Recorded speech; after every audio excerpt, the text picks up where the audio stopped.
Gusto ko lang i-share sa inyo guys kung anong pagkakaiba nitong start push button natin normally open at saka yung sensor natin na normally open din. Itong proximity sensor natin na PNP. Pareho silang normally open guys. Ang pagkakaiba sa kanila guys, ito kasing push button natin, pwede natin to i-direct online.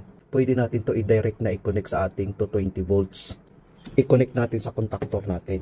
Yun ang procedure ng start button. Pero wala siyang maintaining contact. Kung makikita natin dito, wala siyang maintaining contact dahil start button lang siya, normally open push button.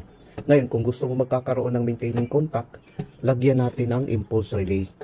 Kung mayroon na siyang impulse relay guys, magkakaroon siya ng maintaining contact. Kasi dadaan ang maintaining contact sa relay ng normally open. Papunta ngayon sa ating contactor.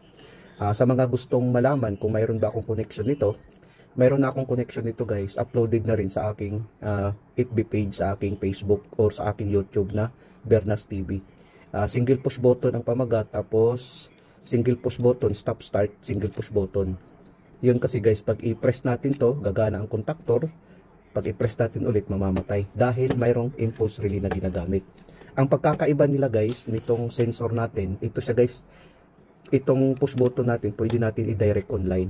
Ngayon, ito namang sensor natin. Ang sensor natin guys, may kapasidad siya na kaya niyang i-carry ang 24 volts. Kasi nakalagay dito 10 to 30 volts DC ito siya. Hindi ito siya pwede i-direct online guys na ikabit natin sa 220 volts dahil masunog ang ating sensor. Ang ating sensor ay DC. So ang ating supply ay AC na 220 volts. Hindi siya pwede. So kailangan natin gumamit ng power supply. Ito yung power supply guys na 220 volts ang input. Ang output naman niya ay 24 volts DC para sa ating sensor.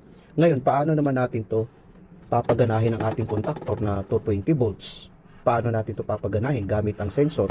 Gumamit tayo ng relay na 24 volts.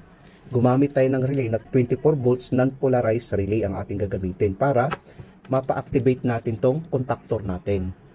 Ganun siya guys. Ngayon, kung gusto mo na magkakaroon ng maintaining contact sa ating contactor, na ang ibig sabihin, pag makasense ang sensor, mag-activate ang contactor na mag-maintain siya, no?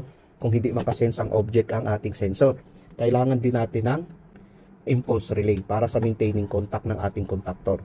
Para sa karagdagang kaalaman, mayroon na akong video niyan, uploaded na rin sa aking YouTube at saka sa aking Facebook kung paano gamitin ang sensor na may maintaining contact. Yun ang pagkakaiba nilang dalawa guys. Itong dalawang ito, nag-serve din to na push button or switch sa ating control. Itong start button at saka itong sensor. Ang pagkakaiba lang nilang dalawa, itong push button natin, direct online. Ito naman, dadaan mo na to sa power supply.